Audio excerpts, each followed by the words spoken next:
네, 말씀드린 대로 이정현 국가균형발전위원회 전략기획위원장 나오셨습니다. 안녕하십니까? 네, 안녕하십니까. 참 바쁘게 사시는 것 같아요.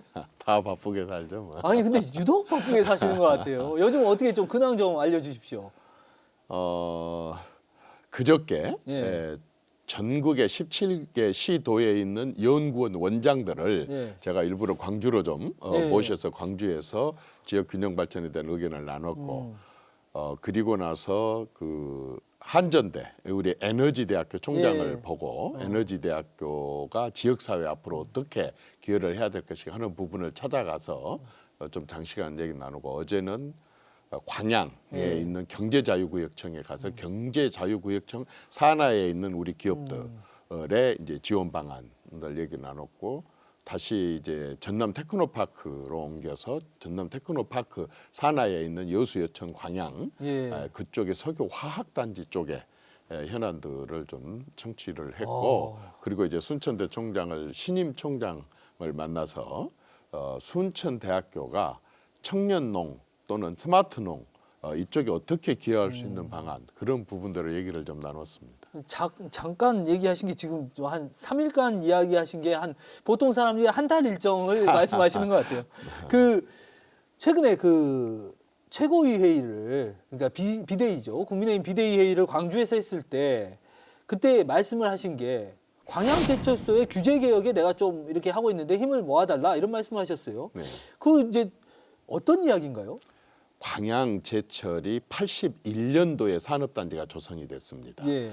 그런데 광양제철이 본래 땅이 있었던 게 아니라 바다를 메꿔갖고 그렇죠. 만드는 게 광양제철 단지입니다. 예.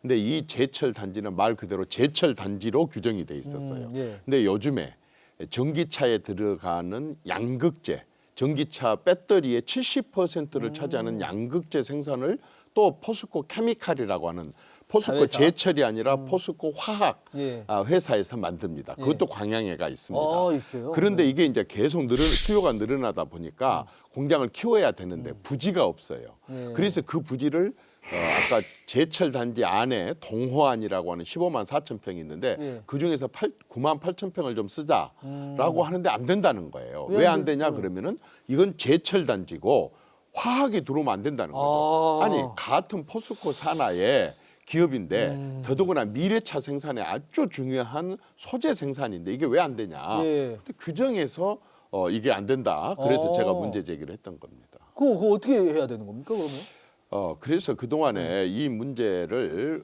포스코도 그렇고 광양시 전남도가 풀려고 해도 어쨌든 규정 때문에 안 된다고 해서 예. 제가 그걸 전부 이제 수집을 해서 국토부하고 산업부 관계자들을 만나서 해봤더니 국토부는 산업부는 국토부 핑계를 대더라고요. 그래서 전형적인 핑퐁이구나 예. 싶어서 이제 국무총리실에 이 차관이 규제개혁 담당입니다. 예. 그래서 그 이 차관을 만나서 이 문제 제기를 하고 이걸 풀어달라. 예. 당신들이 못 풀면 나 대통령 이거 면담 신청해서 대통령께 이걸 요청을 하겠다라고 했고 이 차관실에서 이제 양쪽을 소집을 하는데 소집을 할 때 이 문제를 해결하는 방안을 가지고 와라라고 회의를 해가지고 9개 중에 8가지를 풀었습니다. 9개의 규제가 있는데 그중에 8가지를 예. 풀고 그다음에 하나는 그 대통령 시행령을 고쳐야 돼서 예. 이건 국무회의를 통과하고 대통령 재가가 나야 됩니다. 근데 이걸 최대한으로 빨리 하라라고 국무총리께서 지시를 하셔가지고 진행이 되고 있습니다. 예. 근데 제가 왜 이렇게 했느냐? 제가 그 국토부 관계자나 아까처럼 국무총리실에다 이렇게 얘기를 했습니다. 내가 사기꾼이 됐다. 윤석열 정부 들어와서 앞선 정부도 다 그랬지만 규제를 풀어서 기업들이 지방에 이전을 하겠다. 이걸 내가 특강을 굉장히 많이 하고 다녔다. 예. 그랬는데 정작 구체적인 사안에 딱 부딪히고 보니까 이건 규제에 뭐 앞이 쾅쾅 망해갖고 하나도 풀리지 않더라. 예. 왜 이렇게 사람을 사기치게 만드냐. 규제를 푼 다음에 뭘 푸는 거냐. 있는 규제가 이렇게 구체적인 사안이 닥쳤을 때 이걸 해결 안 해준다고 한다면 예. 이게 사기밖에 더 되느냐.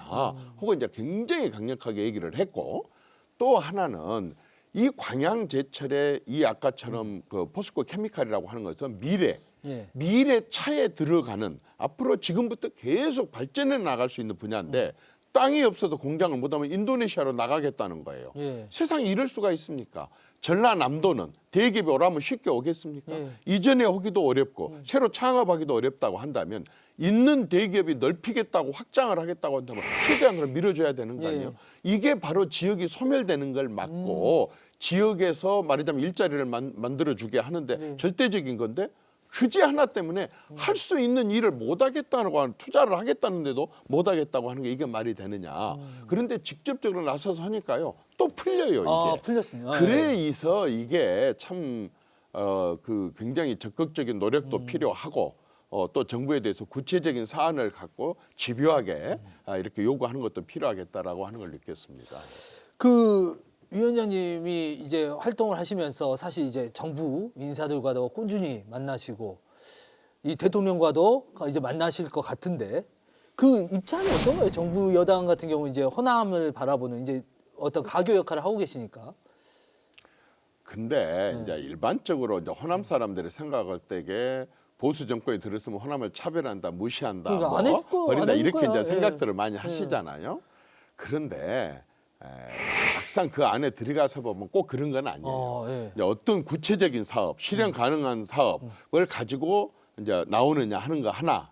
두 번째는 그런 사업을 일단 정권 내에 제대로 가서 설명을 해야 되잖아요. 왜냐? 경상도라고 해서 요구 안 하겠습니까? 충청도라고 요구를 안 하겠다. 제주도, 강원도도 다 도지사 있고 유권자 있고 국회의원 있고 다 요구를 해요. 그렇다고 한다면 정권이 교체되어 있을 때에 예를 들어 보수 정권 안에 이런 일들을 결정하거나 검토하고 있는 사람들을 만나서 더 많은 시간으로 더 진지하게 설명을 해야 되는데 사실 우리는 30년 동안 아니 35년 동안 제대로 국회의원 한 명이 없었잖아요. 보수 정권에 가서 누가 설명을 하겠습니까? 군의원 하나도 제대로 없었잖아요. 누가 가서 설명을 합니까? 자기들이 설명을 하러도 잘 오지도 않고 왜? 잘 모르고 염치도 없으니 안 오고 그다음에 설령 온다 하더라도 진지한 대화가 이루어지지 않는 거죠.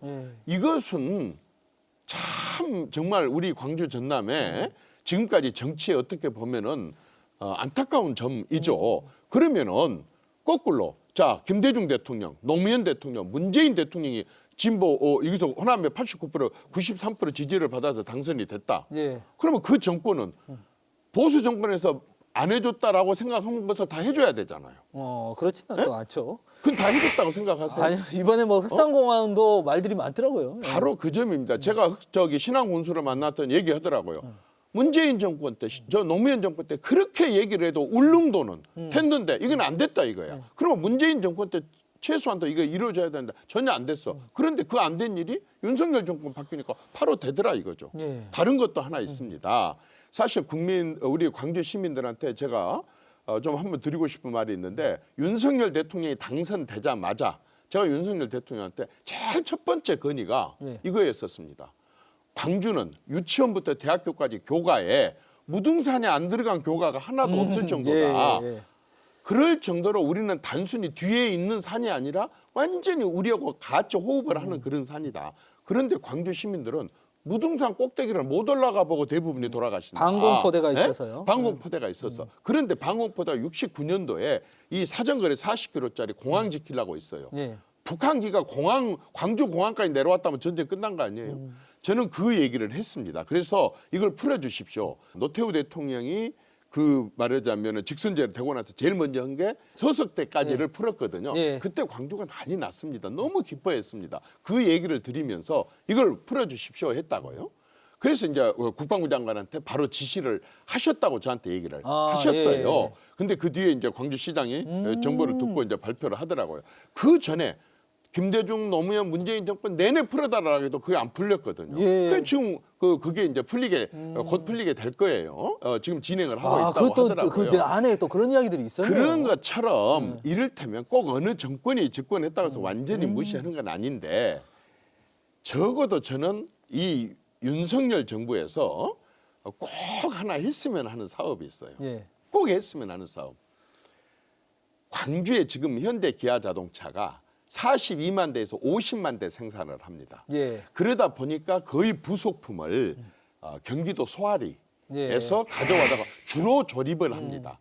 큰 덩어리는 여기서 생산하지만 부피 큰 건 생산하지만 거의 대부분의 조립을 한다 그 말입니다. 부품사들이 없다 이거죠. 그렇죠. 부품 공장이? 부품사들이 네. 없는 거죠. 그래도 광주 경제의 37%입니다. 예. 근데 이제 전기차 시대잖아요. 예. 지금 광주에 전기차 그 생산을 그렇게 많이 하지 않습니다. 거의 없죠. 트럭이나 뭐 스포티지나 뭐 장갑차나 이런 거 주로 예. 생산하잖아요. 정말 놀라운 일입니다. 제가 아까 왜 광양에 그렇게 그 집착을 했냐면 예. 광양 제철에서 이제 좀 속된 말로 차 껍데기에 들어가는 철판 거의 대부분을 광양 제철에서 생산합니다. 예. 전기차 안에 들어가는 전기 강판과 초경량 강판을 광양 제철에서 다 생산합니다. 전기차의 가장 핵심의 배터리의 70%에 되는 양극재를 광양에서 생산합니다. 예. 그러면 이렇게 소재와 부품을 생산해갖고 이걸 전부 외부로 보내가지고 다른 데서 제조업을 하고 고용하고 창출을 하고 여기는 경기도 소아리에서 만들어 온 걸로 조립만 하면 되겠습니까? 우리 지역에서 이런 정도로 전기차의 중요한 부품들이 생산되고 소재가 생산된다고 한다면 적어도 다는 아닐지라도 50만 대에서 30만 대 더 80만 대만 생산을 하게 된다고 증산을 하게 된다고 한다면 이제 경기도 소아리에서 못 가져옵니다. 물류 비용 때문에. 여기에서 2만 개가 넘는 부속품을 광주에서 생산하게 된다고 한다면 그러면 광주의 고용이 얼마나 늘겠으며 그 고용으로 인한 지역 경제가 얼마나 많이 살아날 수가 있겠습니까? 저는 이 정권 하에서 윤석열 정부가 광주에 해줄 수 있는 최고의 선물 그리고 광주시와 전남도가 정말 힘을 합쳐서 그다음에 지역사회 상공회의소라든가 산업계라든가 전부 힘을 합쳐서 해야 될 게 광주 현대자동차의 30만 대에서 50만 대 생산 그다음에 전기차를 생산하는 도시의 광주 이걸 반드시 관찰을 시켜야 된다고 생각합니다. 광주 시민들 중에 아마 거의 대부분이 모르는 사실이 하나 있을 겁니다. 우리나라의 박정희가 마이카 박정희 대통령 얘기를 했을 때 자동차 생산의 최초의 자동차 생산 공장이 있었던 게 광천동의 아시아 자동차였습니다. 65년도입니다. 울산 자동차 공장은 그로부터 2년 뒤에 시작을 했습니다. 이렇게 대한민국의 자동차를 제일 먼저 시작했던 광주에서 이제 전기차 시대를 맞이하면서 최소한도 50만 대를 80만 대 이상 증산하는 여기는 현대자동차도 충분히 해줄 수 있는 명분이 되고 정부도 충분히 해줄 수 있는 명분이 되고 광주시와 전남도와 지역사회도 여기에 몰두를 해볼 만한 가치가 있는 거라고 저는 생각을 합니다. 저는 사실 이 이야기를 들으면서 국민의힘에 우리 위원장님 같으신 분이 이렇게 광주와 전남을 호남을 생각하시는 분이 위원장님 말고 또 다른 분들이 한두 분만 더 있었어도 상황이 많이 달라졌겠다. 정치 상황이. 반대로는 생각 안 하십니까? 광주 전남의 18명 국회의원 중에 저랑 같이 이런 생각을 가는 사람이 한두 명만 있었다고 한다면 30년 동안 그런 사람들이 한두 명만 있었다고 한다면 저 말고 진즉 해결을 했죠. 힘 있을 때게 아무도 안 했지 않습니까? 저는요 이제는 그런 거 따지지 않겠습니다. 제가 나서고 솔직히 말해서 이 앞서 금요일날 대통령 만났습니다. 대통령실에 가서 대통령 업무보고로 갔다가 주로 광주 문제를 얘기를 많이 했고 제가 이 얘기를 가장 진지하게 얘기를 했고 대통령께서도 광주의 전기 자동차 도시에 대한 관심을 분명하게 비서실장 앞에서 비서실장한테 말씀도 하시고 관심을 표명을 하셨습니다. 저는 이제는 당을 떠나서 정치적인 걸 떠나서 이걸 누가 생색내고 말고를 떠나서 진짜 광주가 이렇게 전남이 소멸돼가는 이런 지역으로 말고 사람들이 좋은 일자를 찾아서 내려올 수 있게 하기 위해서라도 이 아까 광양제철을 제대로 키우고 거기서 나온 소재를 가지고 광주에서 제대로 현대기아자동차가 증산할 수 있도록 우리가 힘을 모아서 현대도 투자하고 싶은 의욕이 생겨야지 투자할 거 아니겠습니까? 그런 것들을 우리가 같이 만들어 갔으면 좋겠습니다. 왜? 우리 자식들 조카들을 위해서라도요. 이제 사실은 우리 지역 소멸 말씀하셨잖아요. 지역 소멸의 이야기가 사실은 정치 이야기하고 사실 좀 맞닿아 있잖아요. 그러다 보면 우리 이제 순천에서 하셨고 국민의힘에서 계속 하셨는데 앞으로 이제 어떤 총선이라든지 이런 부분에 있어가지고 좀 국민의힘과 민주당이 좀 균형을 맞추는 이런 또 호남을 꿈꾸시는 분도 많아요. 그 어떤 좀 조건이 필요하다고 보십니까? 저는 균형까지도 바라지도 않습니다. 광주에 하나, 전라남도에 하나, 예. 2명만이라도 좀 보내주시면 힘을 합쳐갖고 민주당 의원들을 같이 하겠는데 솔직히 저희들 쪽도 문제가 있습니다. 뭐 후보를 제대로 내기 위해서 후보를 발굴하기 위한 노력도 부족하고 그런 후보를 발굴하려면 지금 같이 이렇게 선거가 없을 때 예. 장관이든 차관이든 연구원 원장이든 좋은 요직에다 발탁을 해가지고 그런 사람들을 키우고 당에 대한 완전한 인맥도 구축하고 당에 대해서 정체성도 확실히 갖춘 사람들을 키워가지고 예. 그런 사람들이 그런 자리에 있을 때 호남을 위해서 일할 수 있는 기회를 좀 주고 해가지고 보냈을 때 표가 나온 거지. 아무래도 공천해놓고 그렇게 해서 표 안 준다고만 한다는 그건 국민의 힘이 지금까지 솔직히 말해서 좀 우리 당 내에서는 서운하는지 모르겠지만 예. 호남을 포기해 왔습니다. 예. 이 호남 포기를 포기해야만 됩니다. 예. 이게 우선 우리 당에서 먼저 할 일이고 그다음에 지역민들한테도 드리고 싶은 말은 뭐 다른 민주당 사람들은 무슨 뭐 저울로 달아갖고 몇 건에 넘었으니까 그 사람들 자격이 있다고 그러고 자로 지에서 몇 센치가 되니까 자격이 있다고 다 해줬습니까? 그런 심정으로 한 명 한 명 한 2명 정도만이라도 좀 뽑아주시면 저희들이 민주당하고 싸움 안 하겠습니다. 이 광주 전남의 민주당 의원들하고 손을 잡고 있는 대로 좀 한번 끌고 내려와 보고 싶습니다. 이번에 사실은 또 여쭤보고 싶었던 게 순천에서 또 국민의힘 당대표 후보가 나왔어요. 혹시 천하람 당협위원장은 아시나요? 우리 위원장님도? 참 좋은 젊은이입니다. 아, 그래요? 근데 여기 이거- 나온다고 했을 때에 저하고 처음 상의를 했고 예. 제가 순천을 권했습니다. 예. 그리고 그 뒤로도 계속 서로 저한테 자문을 구할 때마다 친절하게 다 해줬습니다. 다만 그 친구가 순천에서 뛰고 있었기 때문에 저는 가급적이면 순천에를 안 가고 내가 볼 일이 있어도 순천 밖에서 사람을 만나고 제가 그런 예의를 지켜줬습니다. 그리고 이제 이번에 당대표 도전을 했습니다. 되고 안 되고가 문제가 아닙니다. 지금 65세 이상, 50세 이상 국회의원 하고 있는 사람들이 계속 그 사람들만 해먹으란 법이 있습니까? 대한민국 국민에요. 전 세계에도 하나밖에 없는 특징이 있습니다. 저같이 58년생 이상들은 응아하고 태어났을 때 나라가 후진국이었습니다. 예. 제 밑에 후배부터 한 40대까지는 태어났을 때게 중진국이었습니다. 그러나 천하람 같은 사람들 포함한 40대 이하는 태어나서 봤으니까 나라가 선진국이었습니다. 예. 선진국, 중진국, 후진국에서 태어나가지고 성장하는 과정을 봤을 때게 똑같을 수가 없습니다. 천하람 같은 사람도 필요하고 40대, 50대 사람도 필요하고 우리 같은 60대 사람도 필요한 겁니다. 굉장히 다양성과 다원성이 필요로 하고 그래서 저는 우리 천하람 그 양반이 출마하고 저한테 전화 왔길래 아주 크게 격려를 해줬습니다. 대통령 꿈을 가져라. 젊었을 때게 정치 시작을 하면서 대통령의 꿈을 갖게 되면 통도 커지고 시야도 넓어지게 되고 그래서 당신 같은 사람들이 많이 경쟁을 하게 된다고 하면 또 당신들이 주도하는 시대가 됐을 때게 나라가 또 크게 발전할 수 있지 않겠느냐. 저렇게 격려해 줬습니다. 아, 그러셨구나. 실제로 이렇게 좀 소통이나 교감도 좀 있으신가 보네요. 당연하죠. 예. 이번에 이제 국민의힘 당대표 이제 경선이 현재 진행되고 있습니다. 혹시 지금 이 당대표를 하셨잖아요.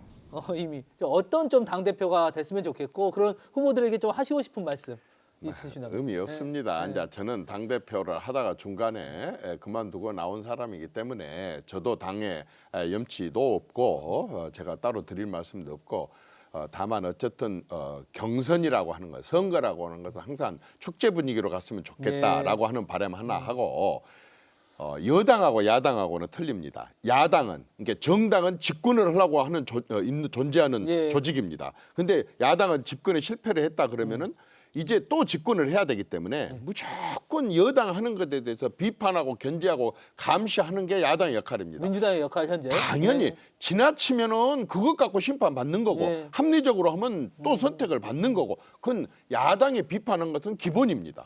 그러나 여당은 다릅니다. 여당은 당에서 이 사람을 대통령 만들어주세요. 그러면 이런 걸 실천하겠습니다라고 하는 공약을 내겁니다. 예. 그러면 당 대표란 사람은 그렇게 당에서 추천해서 만든 대통령을 도와서 공약을 실천하는 사람이 여당 대표지 야당 대표처럼 똑같이 대통령한테 대들고 싸우고 하는 게 야당 대표가 아닙니다. 그건 민주당이 집권했을 때도 마찬가지고 우리가 집권했을 때도 마찬가지입니다. 따라서 이번에 뽑힌 당 대표는 일단은 대통령의 공약을 실천하기 위한 뒷바라지와 이런 것을 아주 성실하게 잘 할 수 있는 그래서 당을 한 대로 뭉쳐가지고 국민과의 대통령의 약속을 지키는 일을 주도를 하고 선도를 하는 그런 리더가 저는 돼야 된다고 생각을 합니다. 예, 정말 열정적으로 말씀을 해주셔가지고 시간이 어떻게 흘러간지 모르겠습니다. 다음번에 또 한번 또 모셔서 또 근황 토크도 듣고 좀 이야기 좀 나눠보도록 하겠습니다. 자, 오늘 이야기는 여기까지 하도록 하겠습니다. 한마디 말로 사람을 감동시키고 세상을 변화시키는 KBC 시사 토크쇼 촌철살인 여기서 마치겠습니다. 시청해주신 여러분 고맙습니다. 위원장님 감사합니다. 네,